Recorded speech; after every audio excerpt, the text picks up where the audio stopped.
অনেক দিন আগেকার কথা। লক্ষ্মীগঞ্জ গ্রামের বেশিরভাগ মানুষই ছিলেন গোয়ালা।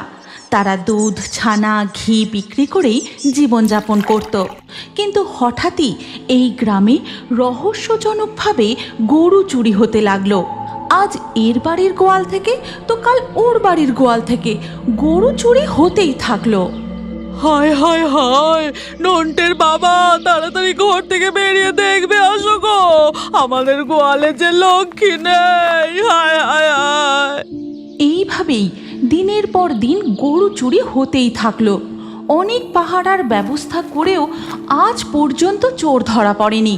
কিন্তু ইদানিং গ্রামের বেশ কয়েকজন নাকি রানীপুর শ্মশানের আশপাশ থেকে ঘি ছানার গন্ধ পাচ্ছে। হ্যাঁ গো মানিকদা, তবে আর বলছি কি, কালকে লালটুর ঠাকুমাকে নিয়ে শ্মশানে গিয়েছিলুম। কাজ শেষ হতে হতে তখন প্রায় রাত 1:30-2টো। বাড়ি ফিরবো ঠিক তখনই হঠাৎ গোটা শ্মশান ঘাট একেবারে ঘি আর ছানার গন্ধে ম করছে। এসব কি ভুতুরে কাণ্ড বলো দেখি। যাকে এবার আমি বাড়ি যাই, বুঝলে? আজকের আড্ডাটা বেশ হলো, কাল সকালে আবার ভীমপুর যেতে হবে। এলুম গো। এই কথা বলে মানিক তার বাড়ি ফিরে যায়।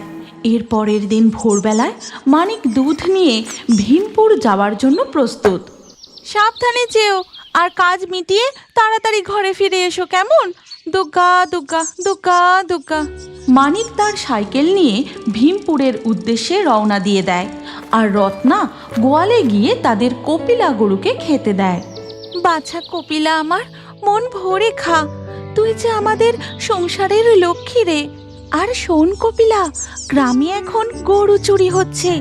যদি তোকে কেউ চুরি করতে আসে, তুই মামা বলে জোরে জোরে ডাক দিবি, আমি দৌড়ে চলে আসবো। রত্নার কথা শুনে কপিলা গরু ডেকে ওঠে।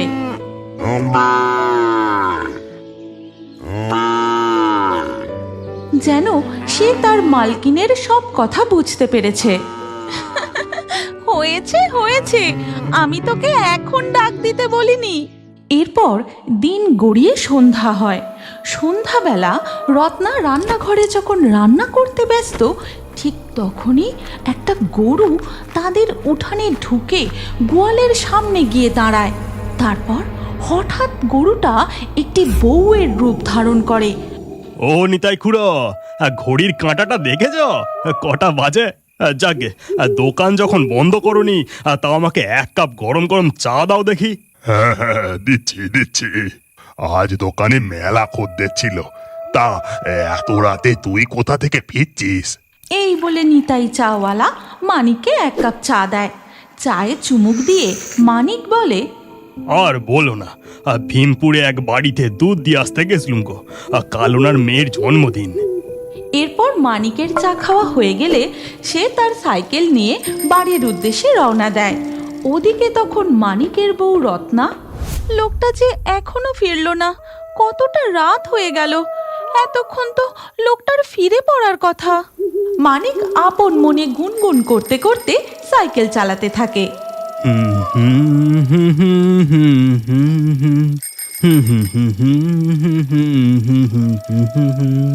হঠাৎ মানিকের চোখে পড়ে একটি ধপধপে সাদা গরু দাঁড়িয়ে আছে। এই দেখে সে সাথে সাথে সাইকেল থামায়। আরে, ওটা একটা গরু না? হ্যাঁ, আমি ঠিক দেখছি, কিন্তু এত রাতে এখানে গরু কি করে এলো? যাই, একটু কাছে গিয়ে দেখি। আশপাশে গরুটার মালিক না থাকলে ধরে বাড়ি নিয়ে যাব।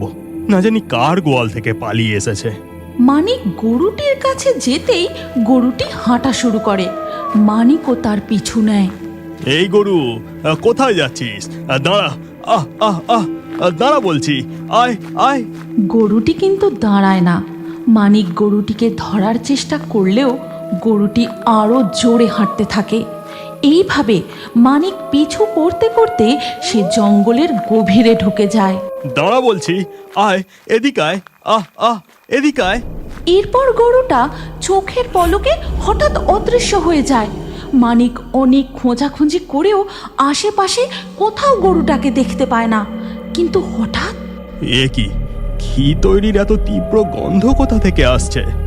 আশেপাশে তো কোনো বাড়িও দেখছি না। না, ব্যাপারটা ভালো ঠেকছে না। ফিরে যাই আমি। এই বলে মানিক দ্রুত সেখান থেকে ফিরে যায়। আর মানিক ফিরে যেতেই ঘটে এক আশ্চর্য ঘটনা। সেইখানে দৃশ্যমান হয় একটি কুঁড়ে ঘর। উঠানে উনুন, ঘি, মাখন তৈরির সামগ্রী, বেশ কিছু গরু আর এক ভয়ঙ্কর ডাইনি। তোরা কেউ আমায় দেখতে পাবি না। আমি কাউকে ঘি, মাখন, ছানা তৈরি করতে দেব না। ছিনিয়ে নেব, সব গরু ছিনিয়ে নেব। এই কথা বলে ডাইনি তার উনুনে দুধ গরম করতে থাকে। আর ওদিকে মানিক বাড়ি ফিরে তার বউ রত্নাকে সমস্ত ঘটনা খুলে বলে। এ কি বলছো গো? গরুটাকে তুমি আর দেখতে পেলে না? আর জঙ্গলের মধ্যে ঘিয়ের গন্ধই বা কোত্থেকে এলো? ঘটনাটা না আমার মোটেও স্বাভাবিক লাগছে না। যাকে চলো আমরা এবার শুয়ে পড়ি। এরপর রত্না ও মানিক শুয়ে পড়ে। পরের দিন সকালবেলা মানিক গোয়াল ঘরে গিয়ে দেখে তাদের গরু কপিলা সেখানে নেই। কপিলা, কপিলা, কোথায় তুই? কপিলা, কপিলা। মানিকের ডাকাডাকি শুনে রত্না সেখানে ছুটে আসে। হায় হায় হায়, শেষমেশ আমাদের কপিলা গরুকেও চুরি করে নিয়ে গেল। ও যে আমাদের একমাত্র ভরসা ছিল। মনে হয় কপিলাকে কাল রাতেই চুরি করে নিয়ে গেছে গো।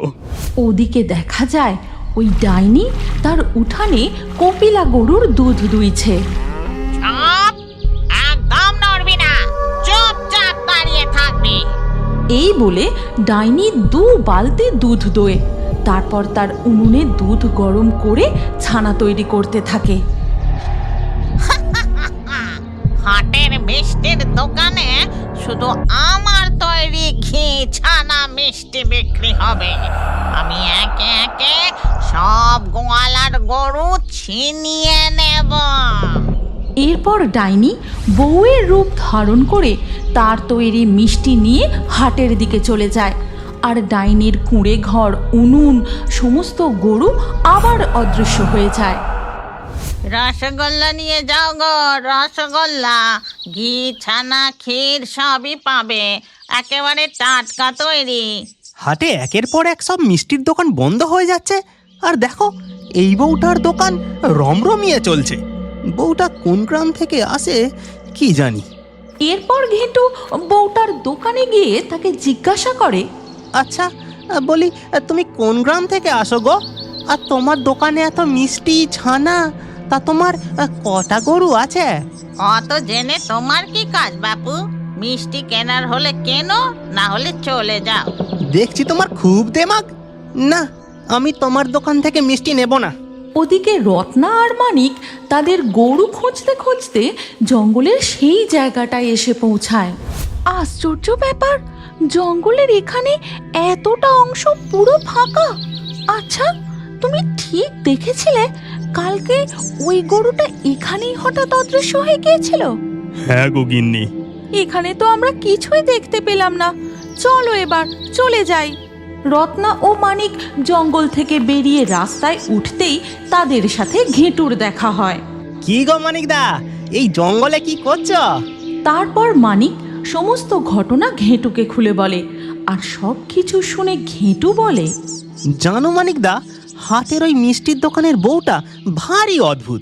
সবার মিষ্টির দোকান বন্ধ হয়ে যাচ্ছে, আর বউটার দোকান একেবারে রমরমিয়ে চলছে। কি জানি বাবা, বউটা জাদু ফাদু জানে নাকি। আচ্ছা আমি আসি গো মানিকদা। ঘেটু তার বাড়ির দিকে চলে যায়। আর এই সব কিছু শুনে রত্না তার স্বামীকে বলে, আমার না কেমন যেন একটা খটকা লাগছে। আচ্ছা শোনো না, আমরা না এখানে এই গাছের আড়ালে লুকিয়ে থাকি, নিশ্চয়ই কোনো রহস্য উদ্ধার হবে। রত্নার পরিকল্পনা মতো তারা গাছের আড়ালে লুকিয়ে থাকে। দিন গড়িয়ে সন্ধে হয়ে আসে। ঠিক তখনই একটি সাদা গরু হাঁটতে হাঁটতে এসে জঙ্গলে ঢুকেই গরুটির রূপ বদলে ডাইনির রূপে ফিরে আসে। তারপর সে ওই ফাঁকা জায়গাটার দিকে চলে যায়। এ আমি কি দেখছি গো? কাল রাতে তো এই গরুটারই আমি পিছু নিয়েছিলাম। হয়তো আপনি জানেন না, আপনি যদি আমাদের গোবুদের কার্টুন চ্যানেলটি সাবস্ক্রাইব করে আপনার নাম কমেন্টে লেখেন, তাহলে আপনার নাম আমাদের কার্টুন ভিডিওতে দেখানো হয়। হ্যাঁ হ্যাঁ, সবাই